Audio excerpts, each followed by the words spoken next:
Hello प्यारे बच्चों, आज आप सभी का अपने YouTube channel MC online classes में बहुत बहुत स्वागत है। क्योंकि आज हम लोग पढ़ने वाले हैं फिजिक्स में क्या पढ़ने वाले हैं? गति, मोशन। क्या पढ़ने वाले हैं? मोशन पढ़ने वाले हैं। तो जानेंगे गति के बारे में।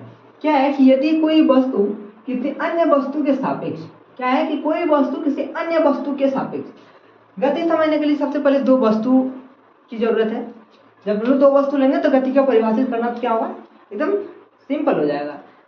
वही है कि यदि कोई वस्तु किसी अन्य वस्तु के सापेक्ष समय परिवर्तन के साथ अपनी स्थिति में परिवर्तन करती है तो इसे वस्तु की गति अवस्था कहते हैं। समय के साथ क्या है? उसका स्थिति में परिवर्तन। जैसे यहाँ पे समझेंगे, ये बोर्ड है और एक हम मान ले चलते हैं यहाँ से यहाँ पे आ रहे, तो यहाँ पे क्या हुआ? स्थान का परिवर्तन हुआ। स्थान परिवर्तन हुआ। यहाँ क्या है? यहाँ से चल के यहाँ हो गए, स्थान परिवर्तन हुआ। तो यहाँ से यहाँ तक आने में कुछ तो समय लगा होगा। तो वही है, समय परिवर्तन के साथ अपनी स्थिति में परिवर्तन करती है। तो समय के साथ क्या हुआ? मेरा स्थिति में क्या हुआ? परिवर्तन हुआ। तो इसी को क्या कहा जाता है? गति कहा जाता है। तो मैं यहाँ से यहाँ तक आया, इसी को क्या बोला जाता है? गति बोला जाता है, क्योंकि समय के साथ साथ उसका स्थिति में परिवर्तन हुआ। तो इसे वस्तु की गति अवस्था कहा जाता है। एक तो पेड़ ले लेंगे। पेड़ जैसे है, पेड़ क्या है? एक जगह विराम रहता है, वो गति नहीं करती है, तो वो क्या हो गया? गतिमान नहीं होती है। जैसे हम लोग क्या करते हैं? समय के साथ साथ कुछ ना कुछ करते हैं, तो वो क्या होता है? गतिमान होते हैं, हम लोग गति करते हैं। इसी को बोला जाता है गति अवस्था। जैसे गाड़ी चल रही है, तो गाड़ी क्या हुआ? शारीरिक समय के साथ साथ अपना स्थान को क्या कर रहा है? बदल रहा है। स्थान बदल रहा है, वो क्या हो गया? गतिमान हो गया। जैसे घोड़ा या पशु सब क्या हो गया? ये गति करते रहता है, समय के साथ साथ अपना स्थान बदलता है, गति कर रहा है, अपना स्थिति चेंज कर रहा है, तो क्या हो रहा है? गतिमान है। जैसे कोई बालक फुटबॉल खेल रहा है, फुटबॉल पे जैसे हिट करता है वो, तो फुटबॉल जैसे यहाँ पे से वो हिट किया फुटबॉल, यहाँ से फुटबॉल क्या हुआ? आगे बढ़ते चला। तो क्या हुआ? समय के साथ साथ वो क्या कर रहा है? अपना स्थान बदलते जा रहा है। तो ये क्या हो गया? गति हो गया। और समझना कठिन यहाँ पे हो जाता है कि गति के प्रकार। जैसे गति का प्रकार में सरल रेखीय गति, जिसको इंग्लिश में बोला जाता है यूनिफॉर्म मोशन।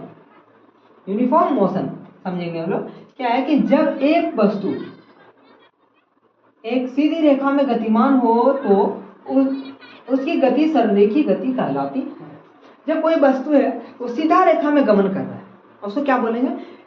सरलरेखीय गति बोले। सीधा रेखा मतलब सीधा लाइन समझ लो, सीधा लाइन हो गया। सीधा कोई भी चीज, जैसे रास्ता में कोई सीधा चल रहा है, उसको क्या हो गया? सरलरेखीय गति होगा। सरलरेखीय गति का उदाहरण है वो। जैसे गोली बंदूक से निकल रहा हो, गोली वो क्या है? सीधा जाता है, तो वो सीधा रेखा में गमन कर रहा है, जिसको हम लोग बोलते हैं सरलरेखीय गति, यूनिफॉर्म मोशन बोला जाता है उसको। अब कोई वस्तु इस तरह का गमन कर रहा है, इस तरह का चल रहा है, तो ये क्या सरल रेखीय गति होगा? बिल्कुल नहीं होगा, ये सरल रेखीय गति नहीं। सरल रेखीय गति के मतलब समझेंगे हम लोग कि वो सीधा चलना, ये सीधा नहीं चल रहा है। तो ये हो गया क्या? सरल रेखीय गति। उसके बाद है दूसरा इसका वक्रीय गति, एपिपोलर मोशन। तो वक्रीय गति में क्या होता है? जैसे जब वस्तु किसी वक्रीय मार्ग के साथ साथ गतिमान हो, उसे उसकी गति वक्रीय गति कहलाती है। कहीं जब कोई वक्रीय जैसे यहाँ पे देखिए, इस तरह क्या है? कोई गतिमान कर रहा है, वक्रीय रेखा में वो क्या कर रहा है? गतिमान है, उसी को बोला जाता है वक्रीय गति। जैसे कोई टेढ़ा चलता है, जैसे इधर से गया इधर चला, इधर से भी इधर मुड़ जाता है, इधर से इधर मुड़ जाता है, इसी को बोला जाता है क्या? वक्रीय गति, एपिपोलर मोशन बोला जाता है उसको। साथ समय के साथ साथ वस्तु किसी वक्रीय मार्ग के साथ साथ गतिमान हो। वक्रीय मतलब ऐसे घूम भी रहा है और चल भी रहा है, गति भी कर रहा है, उसी को बोला जाता है ये वक्रीय गति।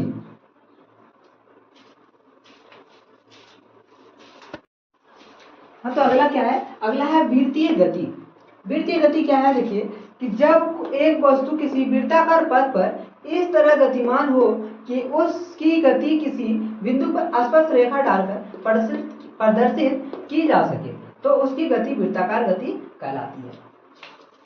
क्या है? जो क्या है? वृत्ताकार गति के बारे में यहाँ बता रहा है। कैसे? देखिए, जैसे यहाँ पे देखिए इस तरह एक प्रकार का झूला, ये झूला क्या है?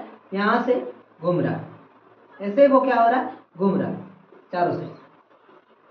ये क्या है? वृत्त ये गति बोलेंगे। क्या बोलेंगे? वृत्तीय गति बोलेंगे इसको। जो क्या है चारों, जैसे अपने हाथ में एक रस्सी ले लेंगे, रस्सी को क्या करेंगे ऐसे करके चारों ओर घुमाएंगे, घुमाने के बाद क्या हो रहा है, ये जो गति हो रहा है ना, ये इसी को बोला जाता है वृत्तीय गति। जिससे क्या हो, वृत्तीय गति को इंग्लिश में बोला जाता है सर्कुलर मोशन।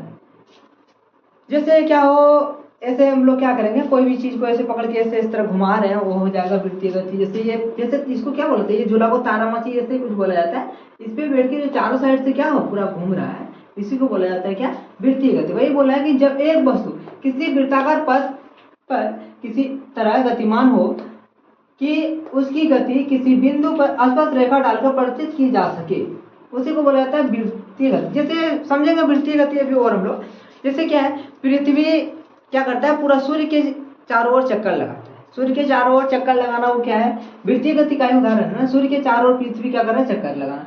पृथ्वी के चारों ओर चंद्रमा क्या कर रहा है, चक्कर लगाना। और ऐसा समझेंगे हम लोग, तो यही क्या हो जाता है, ये वृत्तीय गति हो जाता है। अगला है कंपनीय गति। कंपनीय गति को ही क्या बोला जाता है, दोलन गति। जो बच्चे नहीं जानते कि कंपनीय गति को ही दोलन गति कहा जाता है, वो तो कंफ्यूज होगा ही, लेकिन समझो ये कंपनीय गति का नाम एक और क्या है, दोलन गति। क्या है, जब कोई वस्तु किसी निश्चित बिंदु से इधर उधर गति करती है तो उसे कंपनीय गति कहते हैं। जैसे समझेंगे कंपनीय गति, जैसे मान लो जैसे बच्चा सब झूला झूलता है, जैसे यहाँ पे रस्सी बांध देता है, ये क्या हो गया, डाली हो गया, डाली में रस्सी बांध देता है, यहाँ से ये आगे जाता है फिर पीछे आता है, ये इसी को बोला जाता है कंपनीय गति। जैसे घड़ी में रहता है ना लोलक, ऐसे लटका हुआ रहता है, ऊपरी जो सिरा जहाँ वो लटका हुआ रहता है वो स्थिर रहता है, लेकिन वो क्या करता है, इससे ऐसे मूव करता है, ऐसे से मूव कर रहा है। मतलब ये क्या हो रहा है, ये स्थिर है और ये मूव कर रहा है, इसी को बोला जाता है कंपनीय गति बोलो या फिर दोलन गति बोलते हैं इसी को। समझ में आ गया, कंपनीय गति, वृत्तीय गति, इसको दोलन गति भी बोल सकते हैं। तो आज का क्लास इतना ही। अगले दिन हम लोग विराम के बारे में पढ़ेंगे, वेग के बारे में पढ़ेंगे, और आज का क्लास बस इतना ही। जय हिंद।